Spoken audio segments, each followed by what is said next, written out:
Selamat pagi semuanya. Saat ini kita berjumpa kembali dalam Joseph Generation Fellowship dan saya percaya Tuhan ada di antara kita. Itu sebabnya saat ini saya mau menyampaikan isi hati Tuhan. Ketika saya menyampaikan firman Tuhan pada Sabtu yang lalu tentang mengatasi masalah tanpa masalah, saya dibawa Tuhan di dalam penyembahan, dan ketika saya masuk di dalam penyembahan, Tuhan menyatakan isi hatinya, dan Tuhan berkata, Tuhan mau kita hidup di dalam segala kelimpahan. Itu sebabnya kalau Tuhan sudah berfirman, saya percaya itulah yang akan Tuhan lakukan. Dan kalau Tuhan lakukan, artinya itu yang pasti terjadi dalam hidup kita. Itu yang pasti terjadi dalam kehidupan orang-orang benarnya. Itu yang pasti terjadi dalam kehidupan orang-orang percaya. Orang-orang benar. Tahun ini bangkitlah orang-orang percaya. Tahun ini bangkitlah bersama-sama dengan Tuhan. Dan saya percaya sekumpulan orang-orang benar akan berkumpul bersama-sama untuk mewujudkan isi hati Tuhan. Untuk menyatakan keberadaan sorga di muka bumi ini. Sehingga sorga benar-benar turun atas bumi ini. Datanglah kerajaanmu Tuhan. Jadilah kehendakmu di bumi seperti di sorga.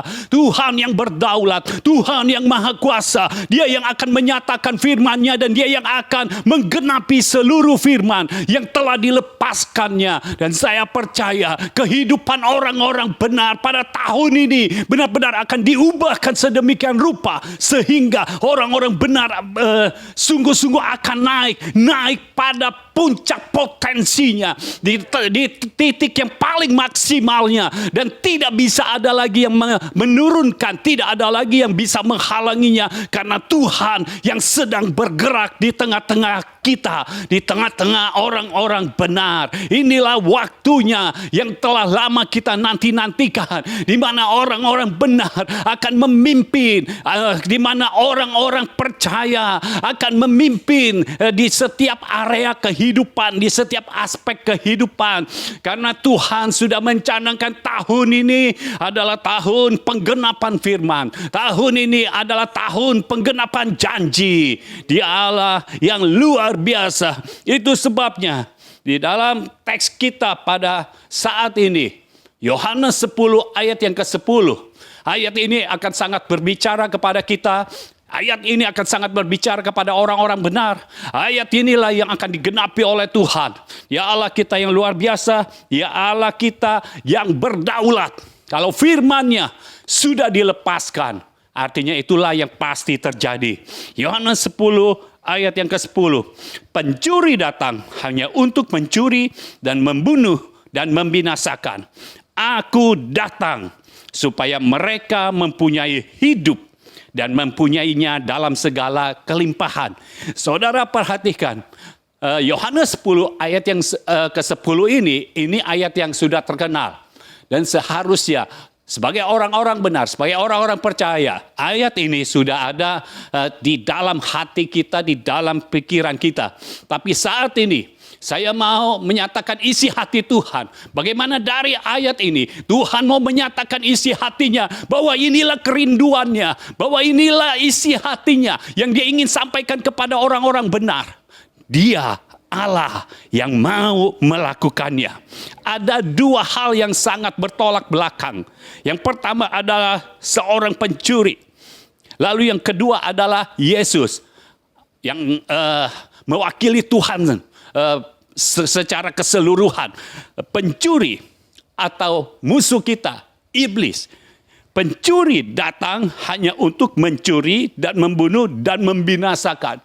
Dalam terjemahan lain kata membinasakan itu menghancurkan, ya, menghancurkan, meruntuhkan. Jadi setiap pencuri yang datang dalam hidup kita itu mau mencuri dan dia tidak akan stop sampai di situ. Saudara perhatikan, kalau saudara tidak menyembah Tuhan dengan benar, maka yang akan masuk dalam hidupmu adalah pencuri. Itu sebabnya jangan pernah bukakan celah sedikit pun untuk pencuri masuk.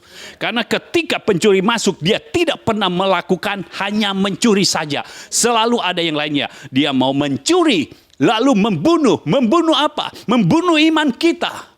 Membunuh apa lagi? Membunuh setiap firman yang tadinya kita terima, yang sudah dicuri, sehingga kita tidak punya iman. Karena kalau firman tidak ada di dalam kita, artinya iman kita ikut tercuri. Karena dasar iman adalah firman. Firman apa? Firman Kristus, firman kerajaan. Karena tanpa firman kerajaan, tidak mungkin kita punya iman. Dan kalau kita tidak punya iman, artinya kita tidak pernah bisa mengenal siapa Tuhan kita. Itu sebabnya pada saat firman dicuri, iman kita dibunuh, maka kita bisa dihancurkan. Kenapa? Karena pengenalan akan Tuhan menjadi tidak ada dalam hidup kita. Tetapi kalau iman kita tetap ada, firman tetap ada di dalam kita, maka pengenalan akan Tuhan di dalam hidup kita akan semakin bertambah. Dan ketika pengenalan Tuhan di dalam hidup kita semakin bertambah, bukan kita yang dihancurkan, tetapi kita yang menghancurkan semua tipu muslihat iblis. Semua tipu muslihat musuh kita hancurkan. Itu sebabnya saudara, jangan pernah memberi celah untuk pencuri itu masuk. Karena dia tujuannya bukan hanya sekedar mencuri, tapi dia mau membunuh. Bahkan bukan hanya membunuh, tapi dia mau menghancurkan. Apa yang dihancurkan? Pengenalan kita akan Allah. Itu sebabnya dia tidak mau kita beriman. Seandainya kita beriman, dasar iman kita, dia curi, firmannya dicuri, sehingga kalau kita beriman, namanya jadi bukan iman. Kita sepertinya beriman, tetapi tidak taunya kita nekat.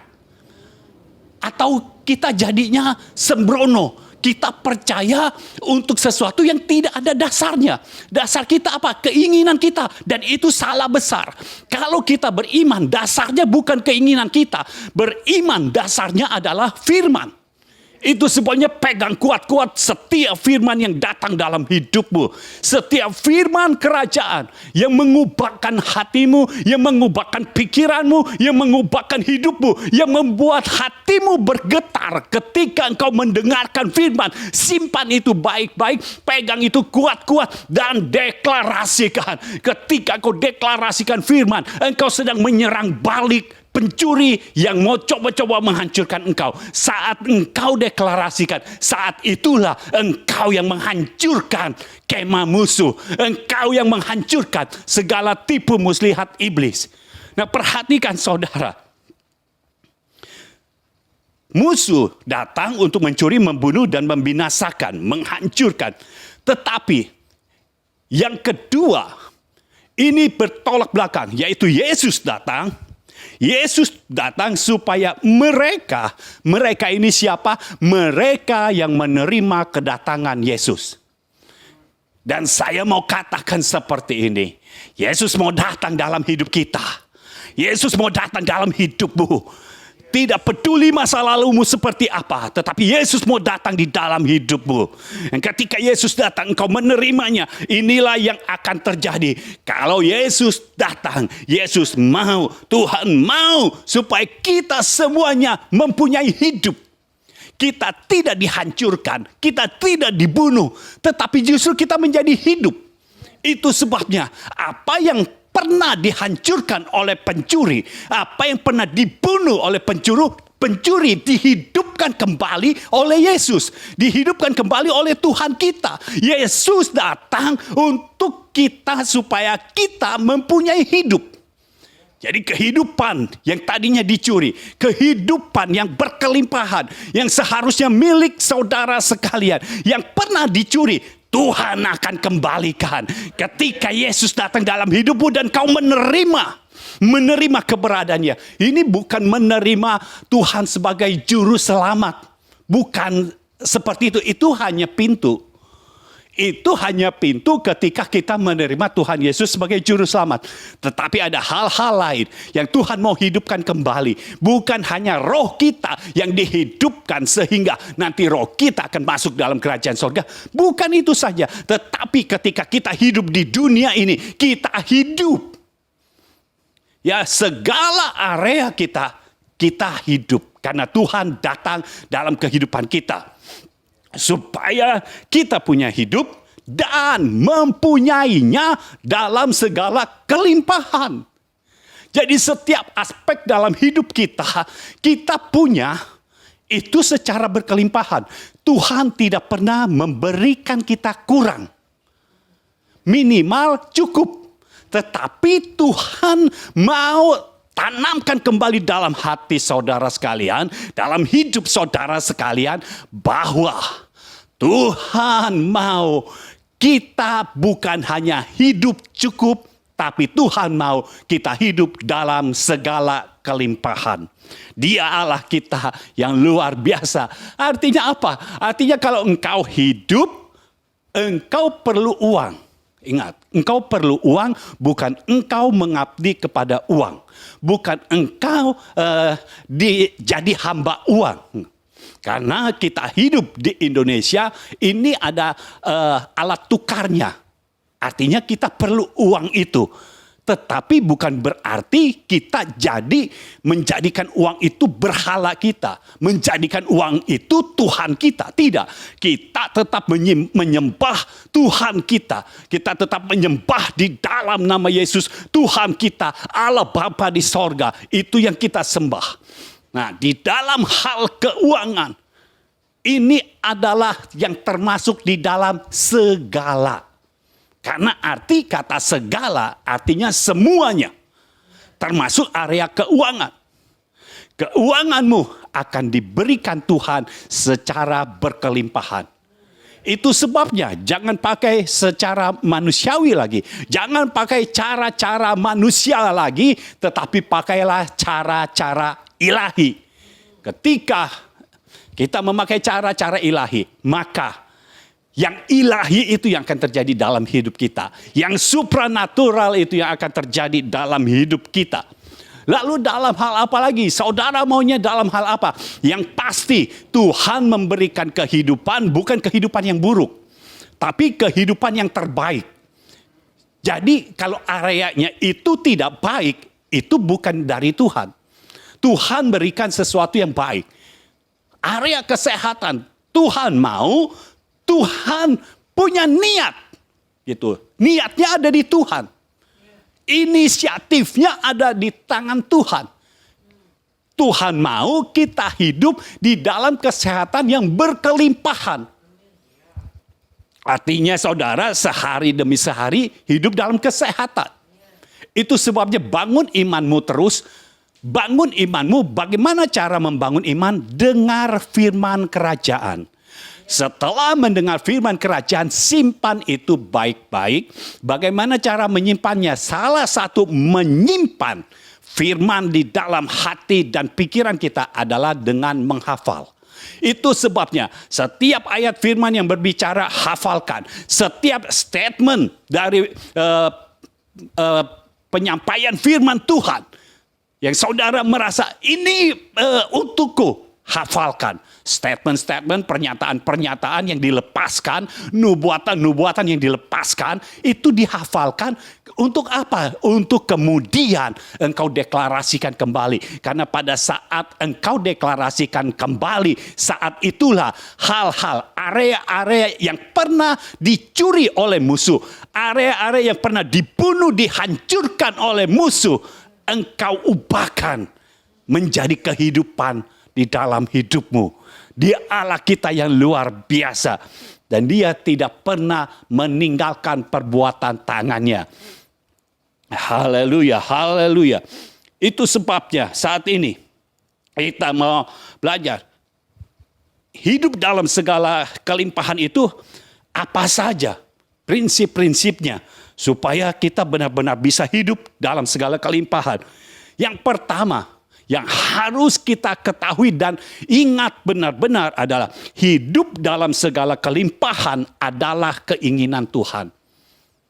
Jadi kita tahu kalau kita rasanya nggak enak, ini bukan dari Tuhan. Kalau bukan dari Tuhan, kita bangkit di dalam roh, kita mulai deklarasikan firman supaya yang baik itu yang datang dalam hidup kita. Karena Tuhan menginginkan yang terbaik untuk kita. Kita lihat dari masa penciptaan, dari zaman Adam. Sebelum Adam diciptakan, apa yang Tuhan lakukan? Semua sudah disediakan.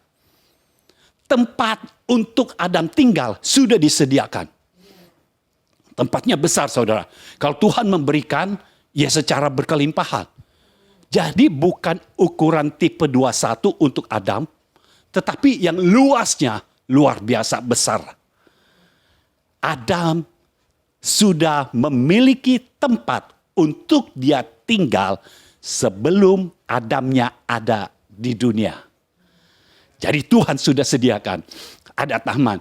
Lalu di taman itu Tuhan sudah tumbuhkan, Tuhan sudah ciptakan pohon-pohon yang berbuah. Jadi banyak sekali buahnya. Segala jenis buah ada di situ. Jadi untuk makan, Adam tidak akan kelaparan. Ya, soal makanan, Adam tidak akan kelaparan. Lalu untuk minum, di situ ada 4 sungai yang terus mengalir. Selain menghidupkan para pohon itu, para tumbuhan itu, tetapi Adam juga jadi tidak ada kekhawatiran untuk minumnya. Tidak akan pernah haus. Kenapa? Kalau haus, di situ ada sungai yang memiliki 4 cabang dan itu sungainya jernih-jernih semua. Dan kalau orang dulu minum itu langsung dari sungai. Dan itu jernih sekali.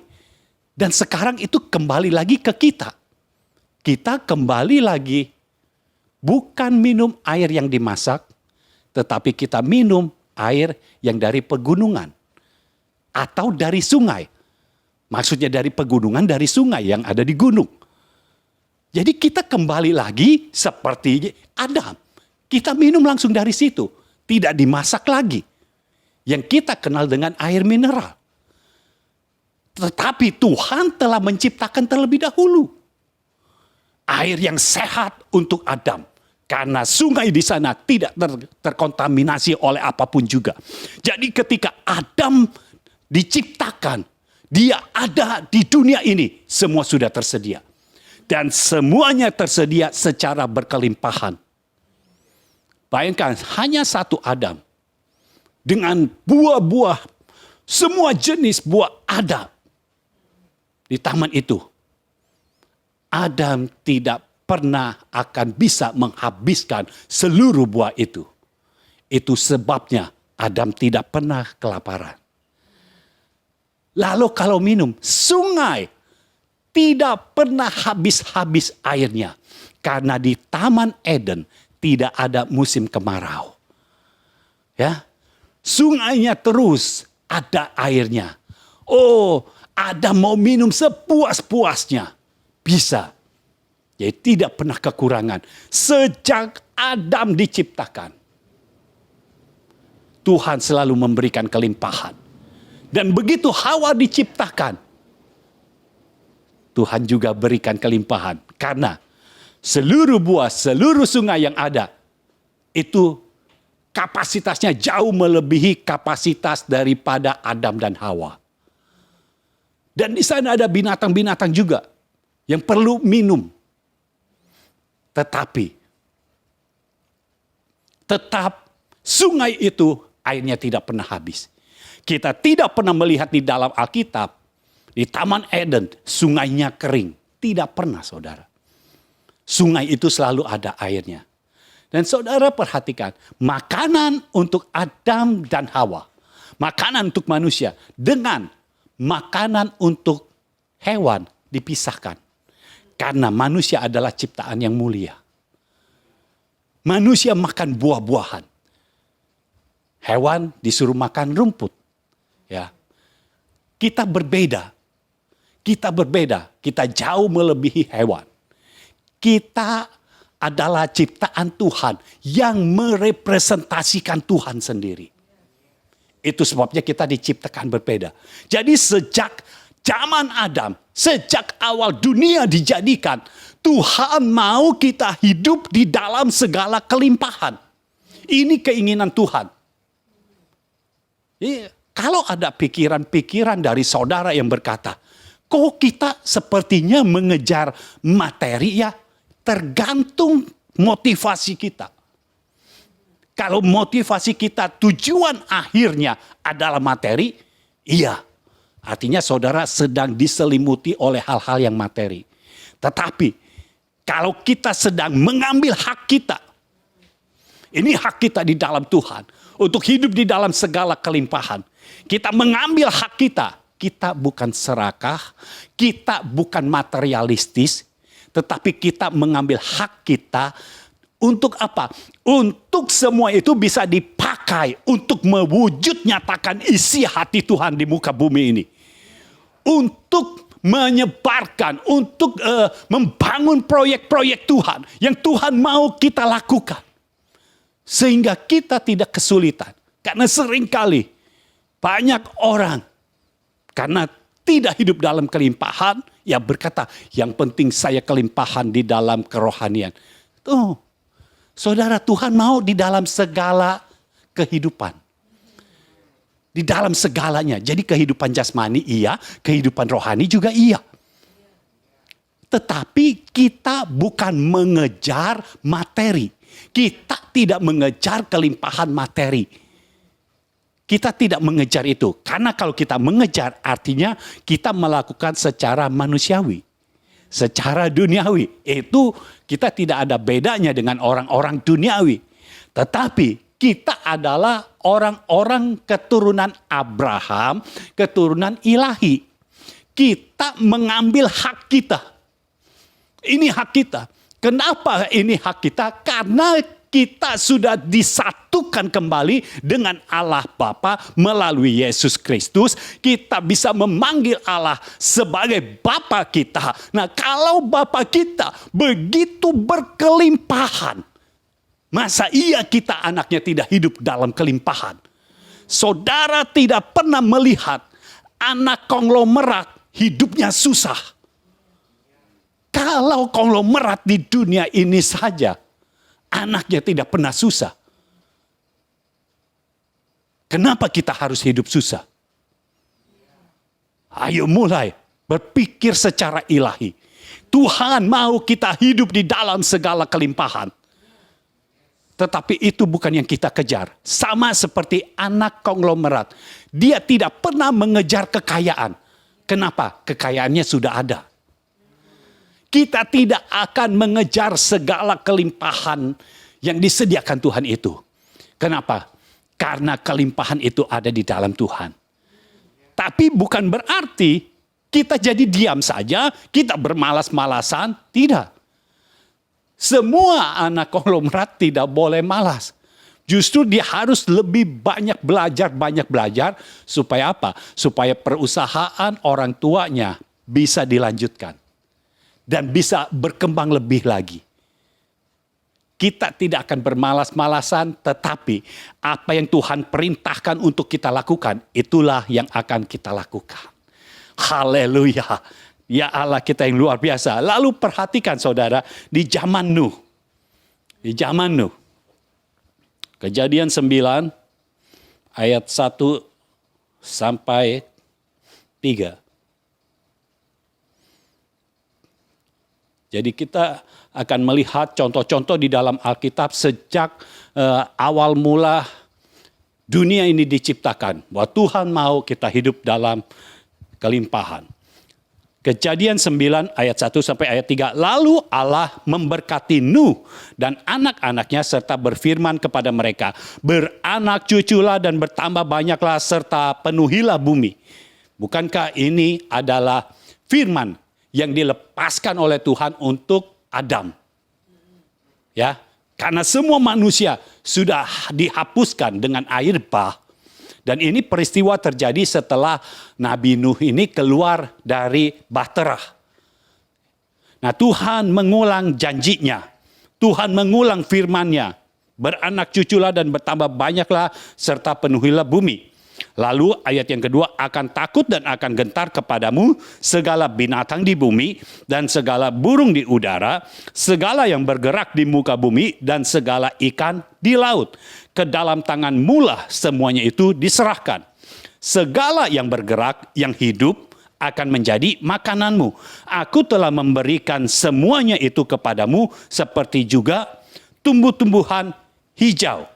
Hanya daging yang masih ada nyawanya, yakni darahnya, janganlah kamu makan. Jadi saudara, selain buah, ya, selain sayur-sayuran, sejak zaman Nuh, Tuhan mengizinkan untuk kita makan binatang. Ya, tetapi saudara perhatikan, kenapa firman Tuhan ini datang kepada Nuh?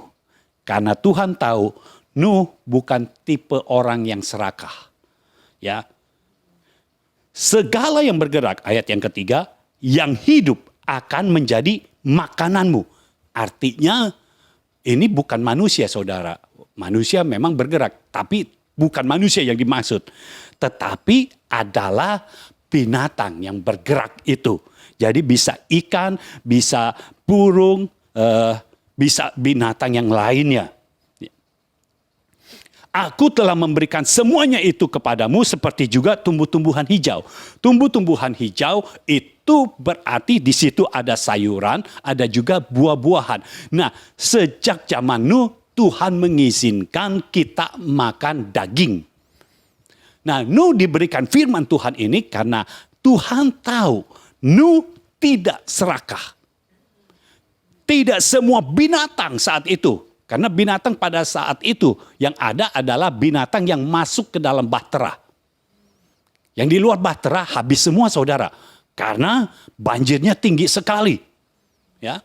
Jadi yang masuk ke dalam bahtera lalu keluar lagi, itu sebabnya yang masuk ke dalam bahtera harus sepasang-sepasang. Supaya apa? Supaya setelah itu memberikan keturunan. Ya. Jadi masing-masing binatang itu ada populasinya. Ya. Nah, Nuh diberikan firman seperti itu. Tetapi kita lihat sampai sekarang binatang-binatang itu masih ada. Burung-burung masih ada. Bayangkan saudara kalau sepasang, ayam cuma sepasang. Lalu Nuh langsung makan sepasang-sepasangnya itu. Karena baru keluar dari bahtera, sepasang ini langsung digoreng. Sekarang kita tidak bisa menikmati ayam. Tetapi Nuh tahu, semuanya dibiarkan berkembang biak terlebih dahulu. Baru Nuh bisa makan daging. Tetapi tidak langsung semuanya. Ya, saudara perhatikan, Nuh tidak pernah mabuk gara-gara makan binatang. Nuh tidak pernah mabuk gara-gara makan daging. Berapa banyak di antara kita sekarang mabuk gara-gara makan daging. Kita langsung pusing karena kolesterolnya naik. Ya, jadi pusing. Tapi Nuh tidak pernah. Nuh mabuk oleh anggur. Oleh anggur yang ditanam oleh dirinya sendiri. Ya. Saya tidak tahu pada saat itu apakah Nuh tahu atau tidak kalau makan anggur itu kebanyakan mabuk. Atau minum anggur, artinya anggurnya sudah difermentasi, sudah dijadikan minuman, lalu kalau minum ini jadi mabuk. Saya tidak tahu Nuh tahu atau tidak, tapi yang pasti Nuh mabuknya bukan gara-gara makan daging. Artinya terkontrol semua. Ya, untuk makan sekeluarga besar itu, yang 8 orang itu makanannya terkontrol. Padahal semuanya berlimpah. Karena semuanya boleh dimakan oleh Nuh. Tetapi Nuh bisa atur. Nah, saya berharap saudara yang menerima segala kelimpahan dari Tuhan bisa mengatur berkat Tuhan juga. Kalau engkau tidak bisa mengatur berkat Tuhan, maka itu bisa membunuhmu. Ingat, Tuhan memberikan segala berkat yang berkelimpahan itu supaya kita hidup. Bukan supaya kita mati gara-gara berkat itu. Tapi supaya kita hidup. Artinya kita harus bisa kelola dengan baik. Karena kalau tidak kelola dengan baik, kita bisa mati tertimbun berkat. Dan gak lucu saudara, kita diberkati Tuhan menjadi hidup. Lalu kita mati juga gara-gara berkat. Jadi kita harus tahu bagaimana cara kelola berkat Tuhan. Ingat, apa yang datang dalam hidupmu, segala yang baik yang datang dalam hidupmu, lakukanlah itu untuk kemuliaan bagi nama Tuhan. Jadi Tuhan selalu mau kita hidup dalam segala kelimpahan. Setelah zaman Nuh, zaman Abraham, ya, Kejadian 12 ayat 1 sampai ayat 3. Saya tidak bacakan ayatnya karena ini sudah sering dibacakan. Jadi saudara baca sendiri, saudara dengar lagi rekaman-rekaman dari minggu-minggu yang lalu. Itu sudah sering dikatakan. Jadi Tuhan mau memberkati Abraham dengan berkelimpahan. Dan di dalam kehidupan Ishak, anak Abraham, Tuhan benar-benar memberikan kelimpahan. Nah, saudara lihat dalam kehidupan Ishak itu secara materi, ya, Tuhan memberkati Ishak sehingga pada tahun yang sama Ishak menuai 100 kali lipat pada tahun yang sama. Jadi maksimal setahun, ya, maksimal 1 tahun 100 kali lipat. Dan yang terjadi dalam hidup Ishak, bukan Ishak menjadi kaya, bukan. Tetapi Ishak menjadi kaya, kian lama kian kaya. Artinya setahun itu sudah diberkati Tuhan, tahun depannya diberkatinya lebih lagi. Karena kian lama kian kaya. Kayaknya enggak statis, saudara. Bertambah kaya.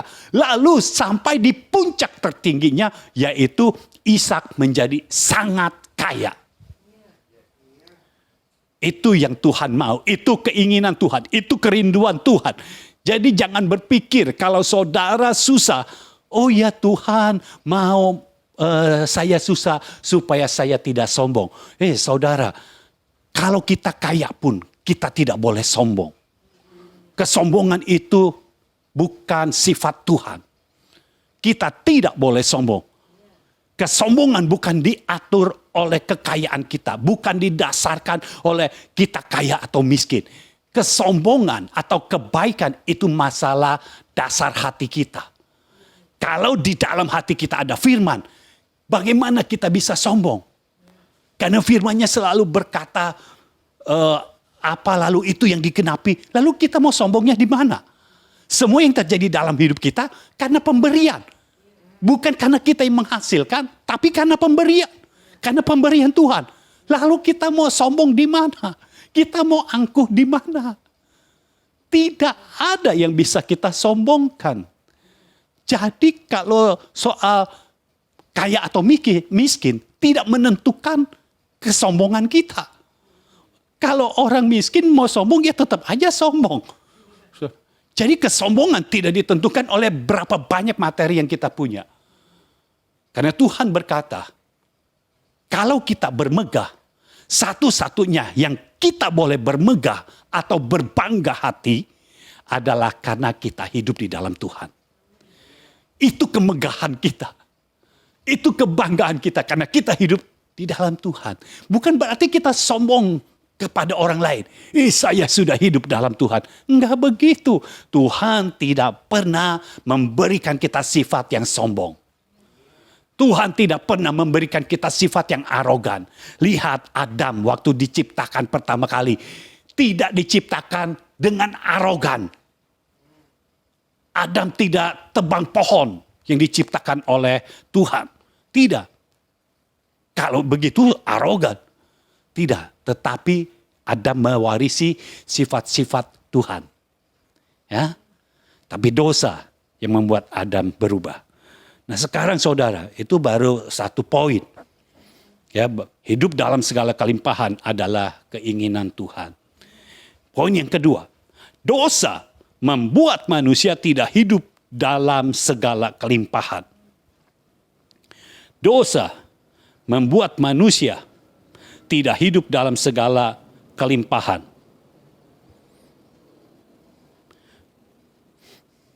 Kita baca Kejadian pasal 3. Ini waktu manusia jatuh di dalam dosa. Ya. Ayat 17. Lalu firman-Nya kepada manusia itu, karena engkau mendengarkan perkataan istrimu dan memakan dari buah pohon yang telah kuperintahkan kepadamu, jangan makan daripadanya, maka terkutuklah tanah karena engkau. Dengan bersusah payah engkau akan mencari rezekimu dari tanah seumur hidupmu. Semak duri dan rumput duri yang akan dihasilkannya bagimu, dan tumbuh-tumbuhan di padang akan menjadi makananmu. Dengan berpeluh engkau akan mencari makananmu sampai engkau kembali lagi menjadi tanah, karena dari situlah engkau diambil, sebab engkau debu dan engkau akan kembali menjadi debu. Jadi dosalah yang membuat kita manusia tidak hidup dalam segala kelimpahan. Itu sebabnya kalau kita menerima Yesus, Yohanes 10 ayat 10 yang tadi, aku datang, Yesus datang, supaya kita memiliki hidup dan memilikinya dalam segala kelimpahan. Jadi hidup yang berkelimpahan, yang berasal dari Tuhan, yang adalah keinginan Tuhan, yang diberikan kepada manusia, sudah hilang karena dosa. Itu sebabnya, karena dosa, orang-orang mulai mengejar materi. Karena zaman dulu sebelum Adam jatuh dalam dosa, Adam tidak pernah mengejar materi. Adam tidak pernah bekerja. Ya. Adam tidak pernah mengusahakan tanah. Tetapi sejak dosa masuk, maka Adam harus bekerja. Ya, harus banting tulang, harus peras keringat. Karena dosa yang sudah dilakukan oleh Adam, maka sejak Adam jatuh dalam dosa, seluruh manusia ikut menikmati hasil dosa itu, yaitu tanah menjadi terkutuk. Dan perhatikan saudara, saya mau saudara perhatikan ayat yang ke-17 supaya kita tahu pasti. Ya. Lalu firman-Nya kepada manusia itu, jadi firman Tuhan kepada Adam, karena engkau mendengarkan perkataan istrimu dan memakan dari buah pohon yang telah kuperintahkan kepadamu, jangan makan daripadanya, maka terkutuklah tanah karena engkau. Jadi tanah menjadi terkutuk karena apa? Karena Adam. Tapi bukan karena Adam yang awal mula diciptakan. Tanah terkutuk karena Adam yang sudah berbuat dosa. Nah, tanah sudah terkutuk. Ketika kita lahir di muka bumi ini, tanah yang kita injak menjadi terkutuk. Tetapi dengar ini. Karena Tuhan sudah berkata, aku datang supaya kita memiliki hidup. Jadi tanah yang tadinya terkutuk, yang tadinya mati, begitu Yesus datang kembali dan kita menerimanya, kita percaya di dalam namanya, maka tanah yang tadinya terkutuk menjadi tidak terkutuk lagi. Itu sebabnya apa yang Adam harus lakukan pada saat itu, engkau harus mengusahakan tanah. Sekarang kalau kita hidup di dalam Tuhan, kita tidak mengusahakan tanah seperti Adam. Tapi ada campur tangan Tuhan di dalam kehidupan kita. Selalu ada intervensi ilahi dalam hidup kita.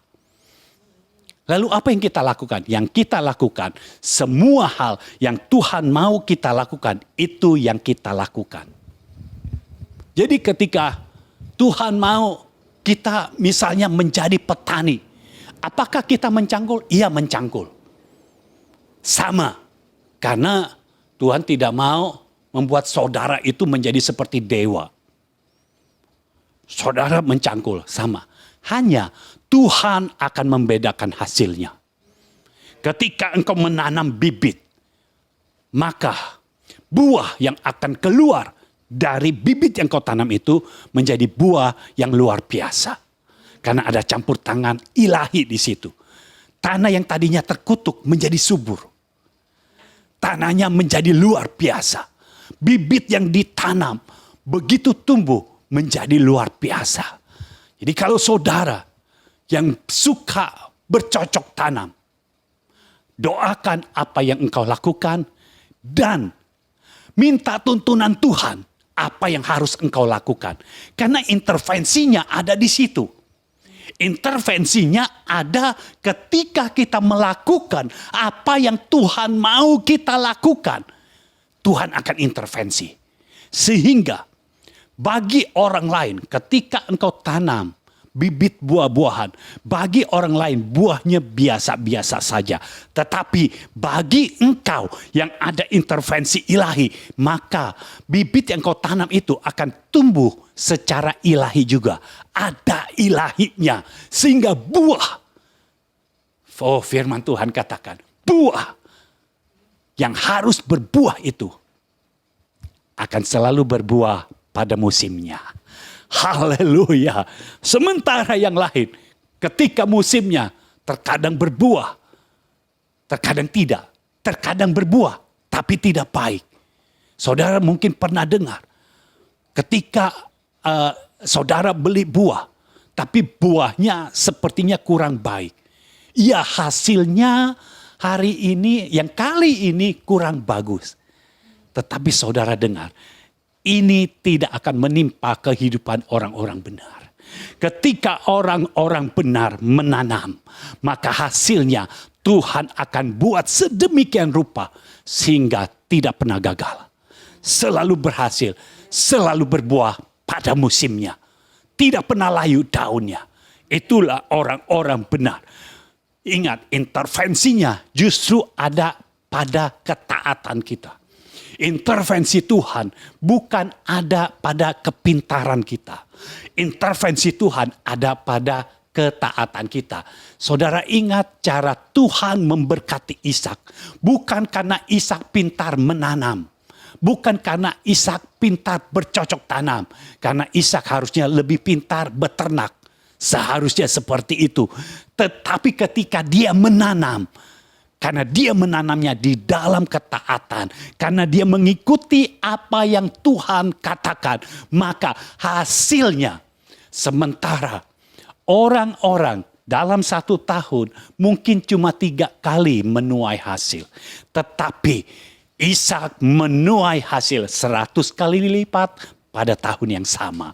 Haleluya. Ada perbedaan yang sangat menyolok. Saya percaya saudara sekalian yang di dalam Tuhan, engkau orang-orang benarnya, engkau orang-orang percaya Tuhan. Ketika engkau melakukan segala sesuatu di dalam ketaatanmu kepada Tuhan, maka hasil yang berbeda akan Tuhan berikan kepadamu. Sama seperti Ishak diberkati 100 kali lipat pada tahun yang sama. Demikianlah Tuhan akan memberkati engkau pada tahun yang sama. Engkau akan menuai berkali-kali lipat dan tidak berhenti sampai di situ, karena tahun berikutnya engkau akan menuai yang lebih banyak lagi, tahun berikutnya engkau menuai lebih banyak lagi sampai engkau mencapai titik maksimum.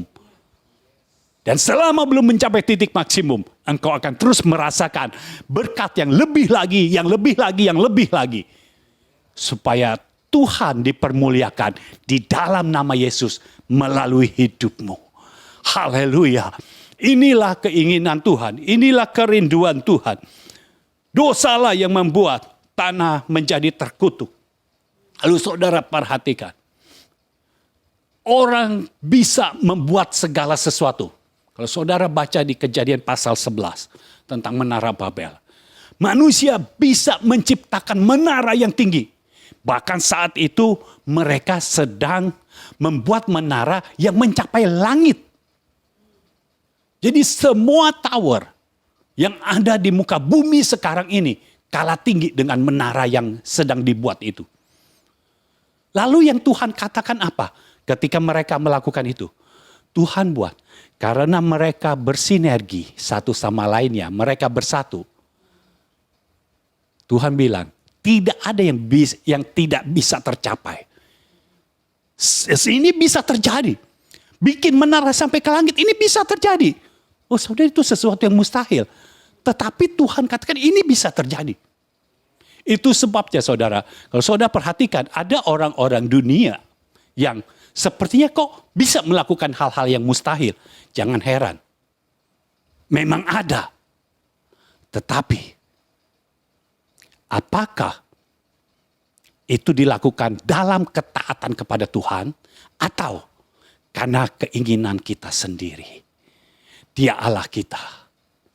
Itu sebabnya ketika manusia membangun menara Babel yang seharusnya bisa bikin menara sampai ke langit.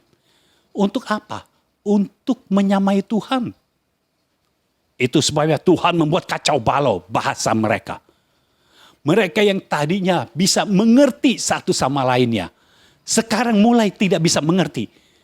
Tiba-tiba temannya ngomong apa? Kok nggak tahu ya? Ini maksudnya apa ya?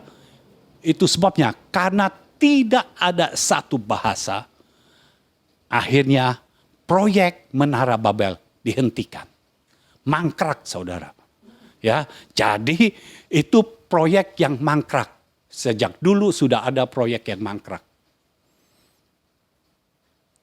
Apa yang manusia inginkan tanpa ada intervensi ilahi selalu akan gagal. Percayalah saudara. Ada kayak waktu dibangun orang melihat, wih ini luar biasa, benar luar biasa. Tapi pada akhirnya gagal saudara. Kenapa? Intervensi ilahi tidak ada. Tetapi dalam kehidupan orang-orang benar, kita akan hidup di dalam ketaatan. Dan ketika kita hidup dalam ketaatan, maka Tuhan akan membuat segala yang kita lakukan menjadi berhasil. Haleluya. Poin yang ketiga. Tuhan memberikan cara atau pola supaya manusia dapat hidup dalam segala kelimpahan. Tuhan memberikan cara atau pola supaya manusia dapat hidup dalam segala kelimpahan. Yohanes 10. Yohanes 10 kita baca dari ayat yang pertama. Ya, dari ayat 1 sampai ayat ke-10 kita akan baca. Aku berkata kepadamu, sesungguhnya siapa yang masuk ke dalam kandang domba dengan tidak melalui pintu, tetapi dengan memanjat tembok, ia adalah seorang pencuri dan seorang perampok. Tetapi siapa yang masuk melalui pintu, ia adalah gembala domba.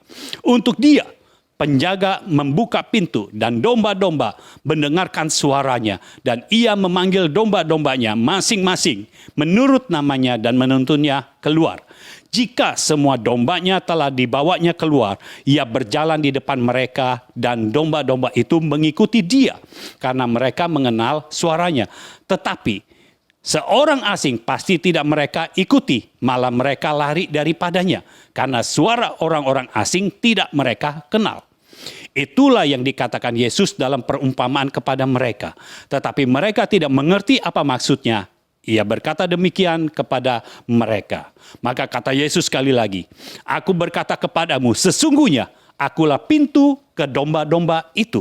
Semua orang yang datang sebelum aku adalah pencuri dan perampok, dan domba-domba itu tidak mendengarkan mereka. Artinya gini saudara, di dalam ayat yang ke-8, semua orang yang datang tanpa melalui Yesus itu adalah pencuri.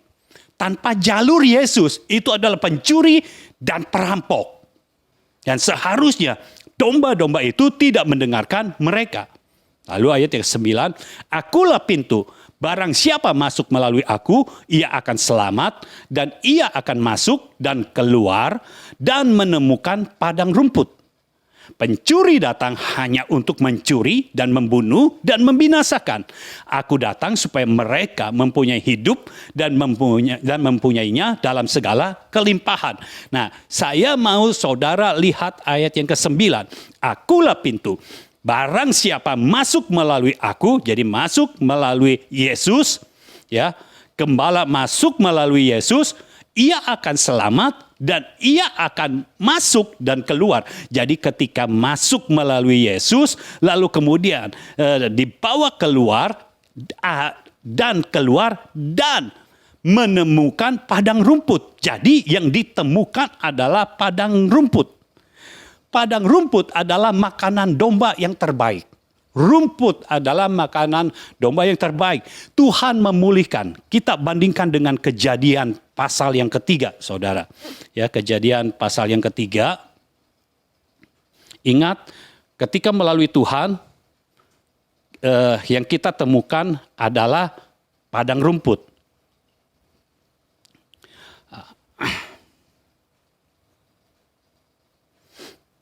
Lihat Kejadian pasal 3 ayat 17 dan 18. Lalu firman-Nya kepada manusia itu, karena engkau mendengarkan perkataan istrimu dan memakan dari buah pohon yang telah kuperintahkan kepadamu, jangan makan daripadanya, maka terkutuklah tanah karena engkau. Dengan bersusah payah engkau akan mencari rezekimu dari tanah seumur hidupmu. Ya, ini tanah terkutuk. Lalu ayat 18. Semak duri dan rumput duri yang akan dihasilkannya bagimu. Jadi saudara, dosa membuat tanah menumbuhkan semak duri dan rumput duri. Tetapi Tuhan memulihkan ketika melalui Yesus. Ya, di dalam Yohanes pasal yang ke-10 tadi. Ya, kita kembali ke situ.